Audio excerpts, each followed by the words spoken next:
There are places where death doesn't end. It only multiplies. And in one hospital, something beneath the ground has been waiting for 20 years. Before we begin, I want to welcome you to the channel. Tonight's story is not for the faint-hearted. It starts in a hospital, but what happens next will leave you questioning whether some spirits ever truly rest. If you love gripping horror stories with unexpected twists, subscribe now and let's get started. The crack in the floor widened. Concrete shattered. Ancient pipes burst. Black smoke rose like something alive, breathing through the earth.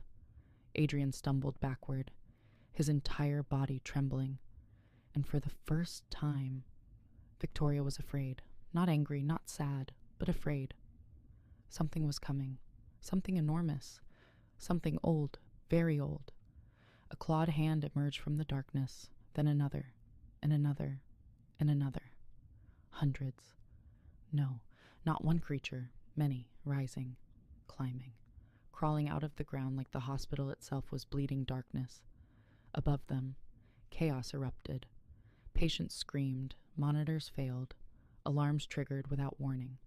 Elevators stopped mid-floor, and every single clock in the hospital froze. At the exact same time, 11:47 p.m., the moment Victoria died, the moment everything began.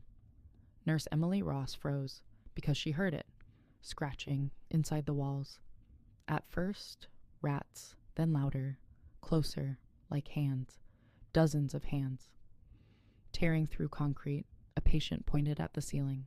Emily looked up, her blood turned cold, handprints, dark ones, appearing across the ceiling, moving, crawling, searching, then a whisper. "Help us." The lights exploded and the ward went dark, deep underground. Victoria and Adrian watched the abyss open wider. Bodies began to rise, not alive, not dead, something in between. Ghosts, dozen, then hundreds, men, women, children, all twisted in suffering. Adrian whispered, "What are they?" Victoria answered softly, "They're the forgotten. Every death, every betrayal, every lie, every act of cruelty had stayed here, in this hospital, and something had been feeding on it, growing, breathing, becoming, a creature made of grief, made of rage, made of pain, and now it was awake." 25 years earlier, a fire burned inside St. Catherine Memorial Hospital. Dozens died, but the truth never left. It was buried, hidden, erased, but pain never disappears. It stays, it waits, and it grows hungry. The seal broke, and now it had escaped. The ground collapsed. Adrian screamed as he fell. Victoria followed, down into darkness, endless darkness, until they landed, hard. A massive underground chamber, impossible in size, filled with ghosts, all watching, all silent, all waiting, and at the center, it stood. 30 feet tall, shifting, moving, made of faces, screaming faces, crying faces, angry faces. Thousands of eyes opened, and they all locked onto Adrian. A voice echoed. Not one voice, but thousands. More. The chamber shook. The creature reached out, hundreds of hands stretching toward Adrian. Victoria stepped forward. "No." The creature paused. It recognized her. One of its oldest sources of pain. "You belong to us," Victoria whispered. "I don't belong to anyone." Creature offered her something worse than death. Freedom, through surrender. Peace, through forgetting. She looked at Adrian, the man who destroyed her life, the man who let her die, and for a moment, she could have let him fall, let him be taken, let it all end, but she didn't. No. Light erupted from her body. The darkness recoiled. The creature screamed.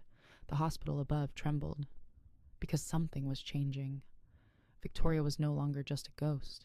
She was becoming something else, something free, and the creature knew. It was weakening, above ground. Harold burned the last records, not to destroy them, but to expose them, to release the truth, and the entire hospital shook. because lies cannot survive truth. Above ground, Harold burned the last records, not to destroy them, but to expose them, to release the truth, and the entire hospital shook, because lies cannot survive truth. Victoria stepped forward, touched the creature, and whispered, "You deserve peace too." For the first time, it stopped. It understood, and it dissolved, not destroyed, released. Thousands of souls rose into the light. Finally free, dawn came. The hospital was different, lighter, quieter, clean, and Victoria stood in the garden, watching the sunrise, smiling peacefully. Then she faded into the light and disappeared forever. Some say hospitals are where life is saved, but sometimes they are where truth is buried, and sometimes the dead refuse to stay forgotten. If you like this story, kindly like, comment, and hit the subscribe button so you will be the first to get notified when I post. Thank you all for watching, and I will see you in my next video.